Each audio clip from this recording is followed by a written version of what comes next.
것 같아서 참 좋습니다. 추석 명절날 온 가족이 모이듯이 우리는 영적인 가족으로 이렇게 수요 예배에 모였습니다. 추석이라는 말 뜻을 알고 계십니까? 가을 저녁이라는 뜻이더라고요. 가을 중에 가을이라고도 합니다. 이번 추석은 다른 연도에 비해 일찍 찾아왔지만 그래도 추석은 추석입니다. 옛 속담 중에 이런 말도 있죠. 더도 말고 덜도 말고 한가위만 같아라. 먹을 것이 없었던 시절 먹을 것이 풍부하고 여유로운 시간을 보낼 수 있었던 소중한 날이라서 그랬던 것 같습니다.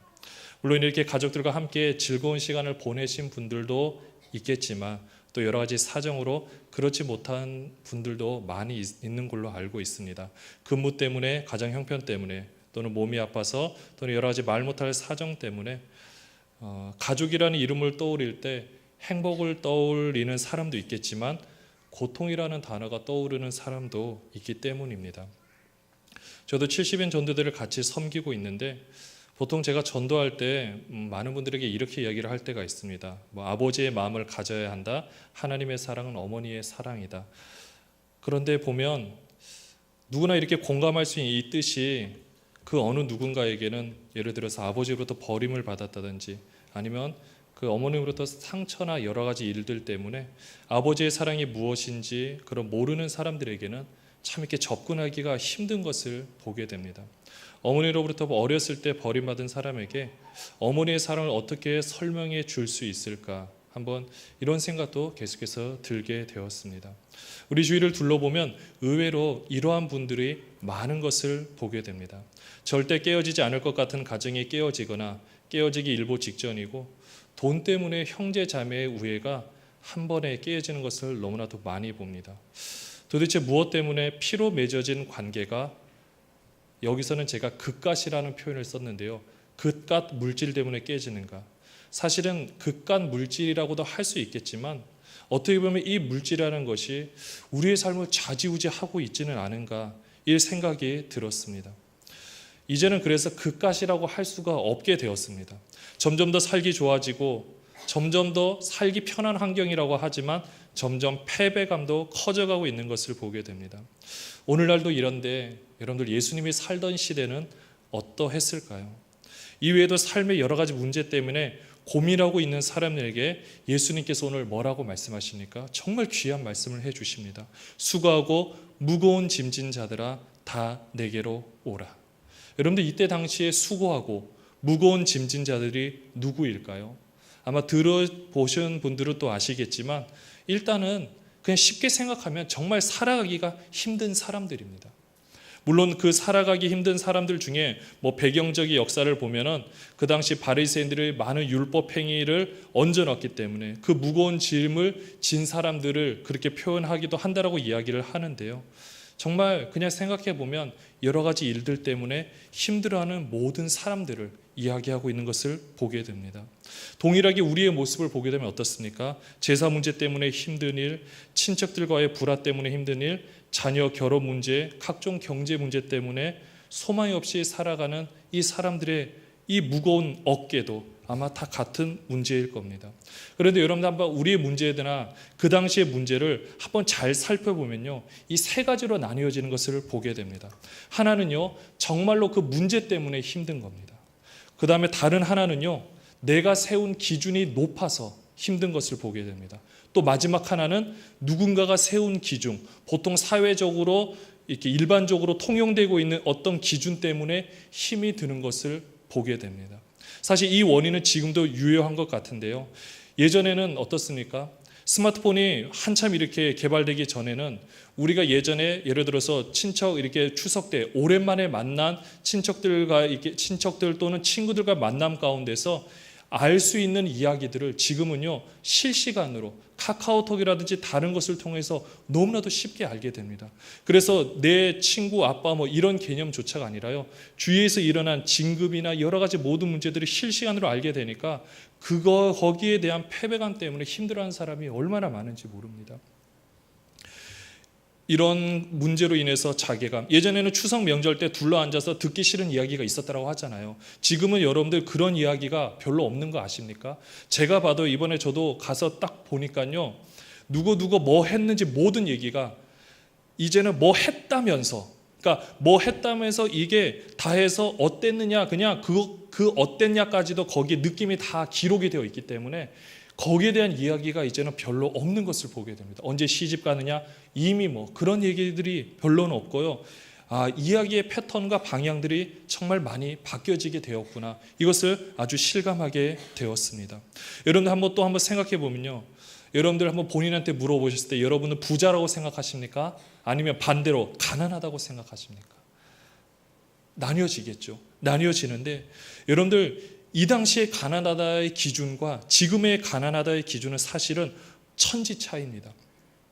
이 시대의 가난하다는 것은 다른 사람에 비해라는 수식어가 생략이 되어 있습니다. 그래서 그냥 절대적으로 가난하기 때문에 당장 내일 먹을 것이 없어서 굶어 죽을 사람들에 대해서 가난한 사람이라고 이야기를 합니다. 그런데 우리는 어떻습니까? 물론 정말 그런 형편이 있는 사람도 있겠지만 많은 그 가난하다고 생각되는 거에 들어가는 거 보면은요, 다른 사람의 비교해서, 그 누군가의 비교해서, 아니면 가장 기본적으로 삶을 살아가는 여건에 보니까 비교하니까 나는 가난한 것 같다.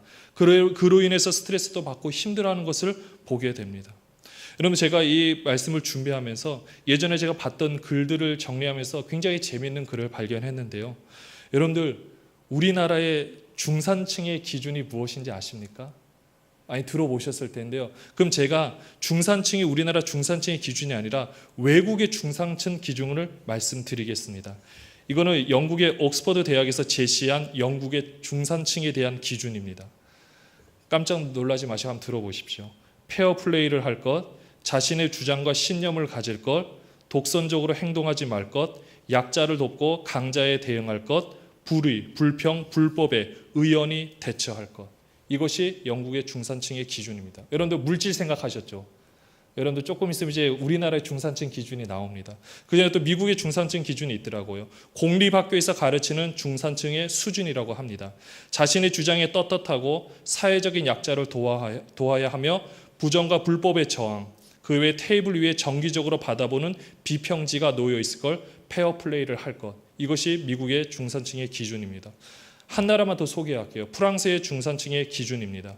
외국어를 하나 정도는 할 수 있어야 하고, 직접 즐기는 스포츠가 있어야 하고, 다룰 줄 아는 악기가 있어야 하며, 남들과는 다른 맛을 낼 수 있는 요리를 만들 수 있어야 하고, 공부에 의연히 참여할 것, 약자를 도우며 봉사활동을 꾸준히 할 것. 이것이 프랑스의 중산층의 기준입니다. 여러분들, 드디어 대한민국의 중산층의 기준입니다. 한 일간지에 이렇게 기록이 되어 있습니다. 부채 없는 30평 이상 소유 아파트, 월소득 500만 원 이상, 2000cc 이상급 중형차 소유, 예금액 잔고 1억 원 이상 보유, 해외여행 1년에 한 차례 이상 나섬. 여러분, 제가 이걸 보면서 웃기기도 했지만은 참 씁쓸하다는 생각이 들었습니다. 이 대한민국에 살면서 이 기준에 들어가는 사람이 사실 얼마나 되겠습니까? 우리나라 중산층이 무너졌다고 보통 이야기를 많이 하는데요. 그럼 여기에 중산층에 들어가지 못하면 우리는 가난한 사람이라고 우리 자신의 대한민국에서 비교하면 그렇게 할 수 있겠지만, 우리가 조금 더 눈을 넓혀서 이 세계 전체 인구를 바라본다면 우리가 결코 그러한 입장에 들어가지가 않습니다. 그런데 우리는 이 현실이라는 속에서 너무나도 통신망이 발달되어 있고 남들과 비교하기 딱 좋은 이곳에 있다 보니까 나도 모르게 내가 지금 충분히 정말 주어진 그 상황에서 사랑하는 남편, 아내 또는 자녀들 또는 여러 가지 내가 이렇게 신앙생활을 할 수 있고 내가 일할 수 있고, 물론 내 집은 아니지만 참 그곳에서 그 살 수 있는 것 자체가 사실 행복일 수도 있는 건데, 다른 남들과 비교를 하다 보니까 그것마저도 누릴 수 있는 그 감정마저도 박탈되어지는 이 안타까운 현실이 얼마나 제 마음을 아프게 했는지 모릅니다.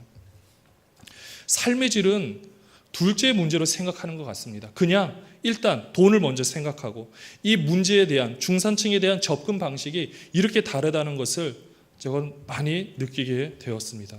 사랑하는 여러분들이 지금 잘 살고 계십니까? 저는 잘 살고 있다고 생각을 합니다. 특히 이곳에 와서 여러분들 신앙생활을 할 수 있다는 것은 내가 힘든 일이 있으면 이곳에 나와서 기도도 하고 정말 하나님 앞에 내가 간절히 부르짖고 또 내 삶이 변화되어서 내 주위에 있는 사랑하는 사람들을 초청하고 주어진 현실에서 최선을 다하고 이렇게 삶을 살아가는 게 사실은 얼마나 귀하고 감사한 건지 모릅니다. 그런데 우리는 그 누군가가 세우는 그 기준, 말도 안 되는 기준이 꼭 우리의 기준인 것처럼 가지고 들어오다 보니까 무엇을 해도 죄책감에 시달려야 되고 무엇을 해도 안타까워하는 그런 모습을 보게 됩니다. 저는 이 말씀을 오늘 준비를 하면서 수고하고 무거운 짐진 자들아, 아까도 말씀드렸지만 당시에 여러 가지 사회적 환경 또는 바리새인들과 아니면 수많은 서기관들에 의한 여러 가지 율법적인 요소들에 의해서 고통받고 있는 그런 모든 모습들, 저는 이것을 통틀어서 지금 우리가 이 시대를 살아가고 있을 때 정말 내가 하나님 앞에서 정말 잘 살아가고 있는데 그렇지 않다라고 생각되는 세상적인 모든 요소들을 가지고 그것을 떨쳐버리고 우리 주님 앞에 나와서 주님의 멍에를 메고 주님과 함께 교제하는 귀한 시간이 되기를 바랍니다. 세상에서는 너희들이 힘든 일을 겪을 때 너희들은 운이 없다고 말하나 나는 그렇게 말하지 않는다. 도대체 누가 만든 울타리 안에 갇혀 있길래 매일 힘들다고 이야기하느냐. 이런 상황 속에서 살아갈 수 있는 최선의 방법을 내가 가르쳐주겠다. 나한테로 와라. 예수님께서 이렇게 말씀하고 계십니다. 예수님께서 이 힘들어하는 사람을 다 초대하셨습니다. 그들을 쉬게 하겠다고 하셨는데요, 쉬게 한다는 것이 그들을 그냥 내버려 두신 것이 아닙니다. 29절에 보면요, 이렇게 말씀을 하고 있습니다. 나는 마음이 온유하고 겸손하니 나의 멍에를 메고 내게 배우라. 그리하면 너희 마음이 쉼을 얻으리니 라고 말씀해 주고 있습니다. 먼저 예수님의 마음이 어떻습니까? 온유하고 겸손합니다. 기억해 두시고, 그 다음에는 나의 멍에를 메고 내게 배우라라고 말씀하고 있습니다. 우리들이 해야 될 것은요, 예수님과 함께 멍에를 메고, 그러니까 예수님의 멍에를 메고 예수님으로부터 배우라는 것입니다. 여러분들 들어보신 분들 아시겠지만 이 당시에 예수님 시대에 멍에라는 것은 혼자서 매는 것이 아니라 항상 짝을 이루어서 맨다라고 합니다. 예를 들어서 동물이라면 2마리인 거죠. 항상 짝을 이루어서 매는 것이기 때문에 예수님께서 이때 나의 멍에를 매라는 그 말뜻은요, 한편으로 돌이켜보면 함께 예수님과 함께 맨다라는 뜻입니다. 예수님 옆에서 함께 매서 예수님부터 배우라는 겁니다. 멍에를 같이 배워서 내게 배우라는 건데 무엇을 배우라는 걸까요? 바로 예수님의 그 마음을 먼저 배우라는 것입니다. 온유하고 겸손한 그 마음입니다. 여러분들이 이 온유하고 겸손한 마음을 생각하시면 어떤 생각이 드십니까? 그냥 정말 내 마음이 정말 그냥 잘 참고 잘 하면 되겠지, 이렇게 생각이 드실 수도 있겠는데요, 여기서 이 온유와 겸손의 의미는요, 누가 가지는 마음이냐면 정말 낮은 종이 가지는 마음이라고 합니다. 그냥 우리가 일반 상황에서 내가 위치가 직급이 높은 상황에서 내가 온유하고 겸손해야지, 아니요, 그 뜻이 아닙니다. 그냥 이 당시에 종은 그냥 생각해 보면 됩니다. 여러분들 우리나라에도 옛날에 몸종이라는 제도가 있었고 종들이 많았다라고 아실 텐데요, 그런 종들이 가지고 있는 마음이 어떤 마음입니까? 주인이 뭐라고 하거나 주인의 손님이 와서 뭐라고 하면은 그 마음에 아예 분조차 일어날 수가 없습니다. 모든 것을 어떻게 했기 때문입니까? 내려놓았고 포기를 했기 때문입니다. 완전히 포기된 그 상황, 그 속에서 누구와도 부딪힐 수 없는 그 낮아 있는 그 마음, 이 마음이 오늘 예수님께서 말씀하신 온유한 마음이라는 겁니다. 겸손한 마음도 마찬가지입니다. 내가 가질 수 있는 최고로 낮아 있는 그 마음, 이 마음을 우리에게 가지라고 말씀하고 계시는데요, 빌립보서 2장 5절에서 8절 말씀, 우리 이 말씀은 예수님께서 가지셨던 그 마음을 우리들로 품으라라고 사도 바울을 통해 말씀해 주고 있는데, 우리 같이 한번 읽어보도록 하겠습니다. 시작. 너희 안에 이 마음을 품으라. 곧 그리스도 예수의 마음이니 그는 근본 하나님의 본체시나 하나님과 동등됨을 취할 것으로 여기지 아니하시고 오히려 자기를 비워 종의 형체를 가지사 사람들과 같이 되셨고 사람의 모양으로 나타나사 자기를 낮추시고 죽기까지 복종하셨으니 곧 십자가에 죽으심이라. 아멘. 예수님은 얼마든지 하나님과 동등됨을 취할 수가 있었습니다. 그러나 오히려 자기를 비웠습니다. 인정받을 수 있는 거 내려놓았습니다. 그리고 무슨 형체를 가졌다고 했습니까? 종의 형체를 가졌다라고 말씀해 주고 있습니다. 이 종의 이 형체, 이것을 가지고 있기 때문에 예수님께서는요, 십자가에서 또는 자신들을 멸시하는 그 사람에 대해서 같이 반응하실 필요가 없었던 겁니다. 왜냐? 예수님 입장에서는 가장 낮아진 모습이었고 그 사람이 보기에 모든 사람들은요, 다 그냥 불쌍한 사람처럼 보였기 때문인 것입니다. 그런데 우리는 어떻습니까? 우리가 만약에 이 동일한 상황에서 누군가 우리의 자존심을 건드린 말 한마디와 행동을 할 때 여러분들 어떤 생각이 드십니까? 우리들이 높임을 받아야 된다고 생각된다면 엄청나게 큰 반응이 일어날 것입니다. 그런데 만약에 종과 같이 가장 낮아진 모습으로 사람을 대하게 된다면 그래, 나는 그것보다도 그냥 못한 존재야, 이렇게 보게 되면요, 상처 받을래야 받을 수 없게 되는 것을 보게 됩니다. 여러분들, 보통 우리가 남에게 무시를 당하면 어떤 말을 합니까? 자존심이 상했다라고 이야기를 합니다. 그런데 보니까요, 이 자존심이라는 것은 자신을 지키는 방패지 남에게 휘두르는 칼이 아니라고 합니다. 예를 들어서 이런 겁니다. 나는 그래, 이성훈이다, 나는 목사다, 내가 정말 이것을 위해서 최선을 다하겠다, 이렇게 생각하는 것은 좋은데요, 만약에 내가 이성훈인데 네가 감히 내가 누군지 아느냐, 이렇게 달라고 자기 자존심을 인정해 달라고 하면요, 그때부터는 수많은 사람들이 상처를 받고 힘들어하는 것을 보게 됩니다. 동일하게 누가 힘드니까 본인 자신도 힘든 것을 보게 됩니다. 여러분들, 옛날에 밀랍 인형이라는 게 있었잖아요. 하나의 양초를 예를 든다 본다면, 여러분들 양초에다가 송곳으로 이렇게 찍 그으면 무엇이 생깁니까? 흠이 생깁니다. 흠이 생기고요, 이것을 다른 말로 표현하면 기스라고도 표현을 할 수가 있습니다. 양초에 있어서 이 기스는 하나의 상처가 될 수가 있습니다. 그런데 이 양초를 냄비에다가 놓고 열을 가하면 어떻게 되는지 아십니까? 녹습니다. 여러분들, 그 녹아있는 그 상황, 열이 따뜻하게 가해져 있는 그 상황 속에서 여러분들 송곳을 가지고 한번 그어 보십시오. 어떤 일이 벌어질까요? 열심히 여러분들이 100번, 1000번을 그어도요, 그 양초는 상처가 나지가 않습니다. 이게 중요한 겁니다. 송곳보다 더 날이 선 칼을 가지고 구워도 양초에 해를 가할 수가 없습니다. 바로 녹은 양초가 열로 인해서 물처럼 되어 있기 때문에 어떤 물질로 인해서 본인한테 공격을 해도 영향을 받지 않는다는 겁니다. 그냥 양초 그냥 그대로입니다. 우리의 마음이 이런 물과 같으면 됩니다. 그러면요, 상처를 받지도 않고 주지도 않게 됩니다. 물론 상처를 안 받을 수도 없고 주지 않을 수도 없는 것은 너무나도 당연한 사실이겠지만, 저도 이 말씀을 묵상을 하면서 그냥 저 자신의 모습을 계속 돌이켜 보게 되었습니다. 보니까 여러 가지 많은 상황들에 대해서 제가 참 그 상황 속에서 굉장히 예민한 저의 모습을 보게 되는데요, 결국은 제가 앞으로 계속해서 목회를 하고 지금도 이 상황 속에서 모든 것을 잘 감당하기 위해서는 역시나 내 마음을 정말 겸손하고 낮아진 상황에서 모든 것을 대하는 게 최선의 방법이겠구나, 매번 고민을 하면서 저에게 다짐을 하고 있습니다. 제가 예전에 운전병이다 보니까 예전에는 어떤 것이 있었냐면은, 이게 차가 지나가면요, 이 번호판이 그 숫자가 제 머릿속에 기억이 됩니다.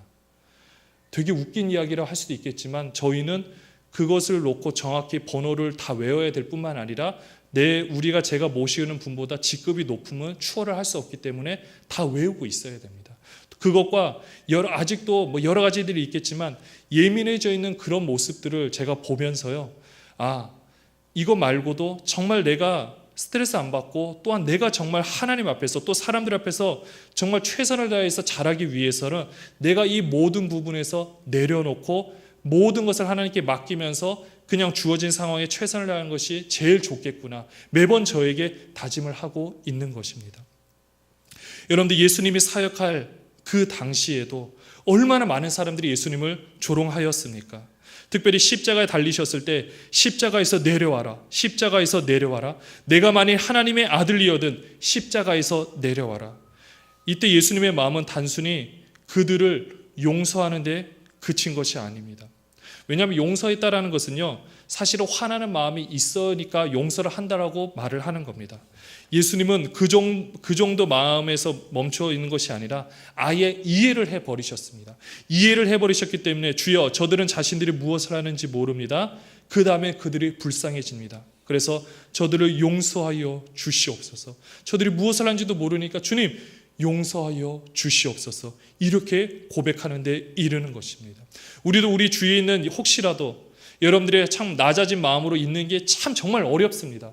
그런데 어려운데 우리가 이 방법을 터득하고 날마다 이것을 위해서 우리가 기도하면서 살아간다라면 여러분들 사실 여러분들이 얻을 수 있는 것이 얼마나 귀하고 큰지 모릅니다. 정말 말로 닿을 수 없는 것을 마음껏 얻을 수가 있게 되는 것입니다.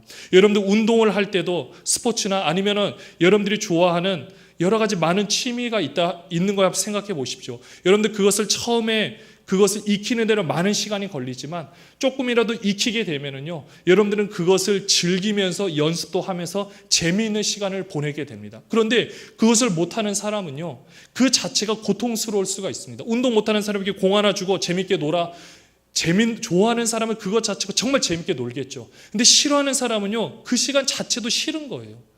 우리가 지금부터라도 그래, 우리 예수님께서 품으셨던 그 마음, 나도 정말 품기를 원하고 하나님 되든 안 되든 내가 정말 하나님 앞에서 이런 마음을 가지고 살아보겠습니다 라고 결심한 그 순간부터 여러분들 그렇게 할 때 당장이 변화되는 건 없어 보인다 할지라도 차차 여러분들의 그 마음이 변화되어질 것이고요. 그래서 더 많은 사람들에게 이런 놀라운 하나님의 사랑이 마음껏 전해줄 수 있게 될 것입니다. 더 나아가서는 우리의 마음이 쉼을 얻게 된다는 겁니다. 여러분들 우리의 이 마음의 쉼을 얻을 수 있는 데가 요즘 시대에 얼마나 되겠습니까? 정말 얼마나 되겠습니까? 가정 외에는 별로 없을 겁니다. 그래도 우리는 예수를 믿고 우리 신일교회라는 공동체 안에 있으니까 우리는 물론 목장 모임 안에서 나눌 수가 있겠지만 정말 여러 가지들이 이 마음, 특별히 이 교회 내에서도 여러 가지 혹시라도 갈등과 이런 일들 때문에 힘들어하는 이 마음의 쉼을 여러분들이 어떻게 얻고 싶습니까? 방법은 정말 한 가지입니다. 먼저는 내가 복잡하고 생각했던 내가 지금 왜 마음의 쉼을 얻지 못하지? 내가 인정받기를 원하는데 저들이 나를 알아주지 못해서 내가 힘들구나. 대부분이 이런 문제 있기 때문에요. 이런 문제를 조금 내려놓고 그래, 인정하든 안 하든 간에 우리 주님이 나를 바라보고 계시기에 나는 그분께 인정받으면 돼. 이렇게만 조금만 바꿔도 여러분들의 삶이 훨씬 더 풍요로워질 것입니다. 예수님의 멍에는 오늘 말씀에서도 쉽다라고 했습니다. 예수님과 함께하기 때문입니다. 이미 예수님께서는 우리의 멍에를 다 져주셨기 때문에 우리는 그분과 함께 동행하면서, 물론 밖에서 입장에 보면요, 멍에를 매는 거니까 노예처럼 살아가는 것처럼 보일지 모릅니다. 그런데 우리는 누구와 함께합니까? 예수님과 함께합니다. 진리이신 그분과 함께하는 것입니다. 세상 사람들이 바라보는 입장과 전혀 다른 입장, 바로 그곳에서 안식을 얻을 수가 있고, 남들이 보기에는 멍에를 쥐고 있으니까 종처럼 보인다 할지라도 그곳에 참 자유가 있는 것이기 때문에 우리가 그곳에서 예수님이 져주신 짐, 그 가벼운 짐을 가지고 우리 예수님과 동행할 수 있다라는 겁니다. 우리는 예전에는 우리가 의무로 반응을 했고 율법을 지켜야 되고 무엇인가 내가 해야만 된다라고 생각했다라면, 이제는 우리 예수님과 함께하면서 은혜로 움직이고 은혜로 반응하는 우리들이 되었기 때문입니다. 사랑하는 사람을 만나기 위하여 가는 거리는 아무리 멀고 시간이 오래 걸려도 그 자체로 즐거운 일입니다. 그분께서 우리가 정말로 사랑하는 그분께서 우리에게 말씀하십니다. 어떤 상황에 있던지 간에, 그리고 앞으로 이 여정, 너의 남은 인생 여정을 계속해서 흘러갈 때 단순한 마음을 가지고 어떤 상황 속에서도 종이하는 반응을 보여라. 그것이 최선의 방법이다 라고 말씀을 해주고 계십니다. 여러분들 이런 마음 가지기를 원하십니까? 정말 가지기를 원하십니까? 이번에 저도 같이 이제 시골에 가면서 이제 큰 집을 가게 되었는데요. 가서 이제 할아버지 할머니가 계신 그 묘에 온 가족이 함께 모여 같이 예배하고 그곳에서 이제 여러 가지 가족에 대해서 이야기를 나눈 시간이 되었습니다. 근데 이제는 점점 이제 세대가 어려워지고 힘들어지다 보니까 이제는 벌초하는 것도 떨어져 있으면 굉장히 힘들다라고 이야기를 하잖아요. 그래서 보니까 저희 그 집안도 저희 고조 할아버지부터 다 이렇게 한 곳에 이렇게 다 이렇게 모여져 있는데요. 그 바로 맨 밑칸이 이제 아직은 아니지만 저희 큰아버지, 저희 부모님, 작은아버지가 이제 돌아가시면 이제 그곳에 묻히게 될 가묘를 만들어 놨습니다. 근데 저희 아들이 딱 보고 그러더라고요. 할아버지, 여기에 언제 들어가세요? 그 난리가 났습니다. 여기에 언제 들어가세요? 순수한 마음에서 한 얘기겠는데 그냥 참 저한테는 제 머리를 탁 한번 때리는 그런 상황이었습니다. 참 이런 모든 상황들 참 그렇잖아요. 우리의 시간이 정말 얼마 있는지도 분명히 모르는 거고, 그래도 내가 이 자리에 있기 위해서는 물론 하나님이 계셨겠지만 하나님이 저의 부모님 그리고 위에 선친부터 시작해서 수많은 그 조상 그 분들이 계셨기 때문에 사실은 제가 있을 수 있는 거고 제 후손도 있을 수 있게 되는데요. 하나님께서 그들과 함께 하셨고 이제는 저와 함께 하시는데, 정말 저와 함께 하신 하나님이 제 삶 가운데서 이루기를 원하시는 것이 무엇일까? 정말 고민해 봐도요, 답은 한 가지. 이런 예수님의 마음을 품고 종의 마음을 가지고 사역도 감당하고 가정에서도 아버지로서 그렇게 삶을 살아가고, 또한 내 주위에서도 제 친구들이 있다면 친구한테도 섬기는 모습으로 다가가고 주위에서도 내 이웃의 사람들에게 그런 모습으로 살아가는 것, 이것이 우리 하나님께서 가장 원하시는 것임을 깨닫게 되었습니다. 사랑하는 여러분들, 참 우리는 보면 앞에서도 여러 가지 이야기를 했지만 사회적 기준이 높아서 또는 내 기준이 높아서 아니면 내가 정말 힘들어서, 그런데 이 많은 부분이 다 우리가 해결할 수는 없지만은 사회적 기준조차도 내 마음이 낮아져 있고요. 우리 예수님과 함께 멍에를 매면 그 사람들이 어떻게 생각하든지 이제는 좀 자유해 주시면 됩니다. 그리고 우리 예수님이 나와 함께하고 계시는데요. 그와 함께 동행하면 되고, 또한 내가 만든 기준이 높다라고 생각된다면 여러분들 이런 자존심과 모든 상황들, 남들이 바라보는 나의 모습을 생각하지 마시고 내 자신이 나를 바라보는 우리의 모습, 더 나아가 우리 주님이 우리를 바라보는 우리의 모습을 한번 매번 생각해보는 여러분 되시기를 바랍니다. 내가 가지고 있는 재산, 내가 가지고 있는 그 어떤 것을 다 내려놓고 내가 지금 맨몸으로 있을 때 예수님께서 왜 나를 택하셔서 지금까지 이러한 삶을 살게 하시면서 나를 이렇게 만들어 오셨는가, 이걸 생각해 보신다라면 이런 일들이 있고 이런 하나님의 계획이 있기 때문에 나를 이렇게 세워주셨구나, 이런 답이 분명하게 나올 것입니다. 그리고 더 나아가게 된다면 거기서 멈추는 것이 아니라, 그래 하나님 이제까지 저를 이렇게 훈련시키시고 이제까지 저를 준비시키셨다라면 이제부터는 제가 그런 종의 마음을 가지고 이제는 하나님께서 원하시는 귀한 사역을 감당하겠습니다. 내가 주어진 그 상황들 가운데서 많은 사람들이 나의 이 겸손한 마음과 이 온유한 마음을 통하여 그들의 깨어진 관계를 내가 다 이어주고 화평케 해주고 많은 사람들을 세우고 많은 사람들이 세움을 받을 수 있도록 도와주는 역할, 하나님 제가 감당하겠습니다. 이런 역할 감당할 수 있도록 저의 교만한 마음 다 제거하여 주시고 온전히 그 종의 마음을 저에게 덧입혀 주시옵소서. 이런 기도 제목이 여러분의 기도 제목이 되기를 바랍니다. 하나님의 그 놀라운 사랑으로 여러분 안에 이미 우리 예수님께서 그 종의 형체를 가지셔서 우리에게 겸손한 마음이 어떠한지, 온유한 마음이 어떠한지 우리 이미 기록된 말씀을 통해 다 알려주셨기에 우리가 이 말씀을 바라보면서 또한 우리들의 여건을 바라보면서 그런 종의 마음, 곧 예수님의 마음을 마음껏 간직하시는 여러분 되시기를 주님의 이름으로 축원합니다. 사랑의 주님,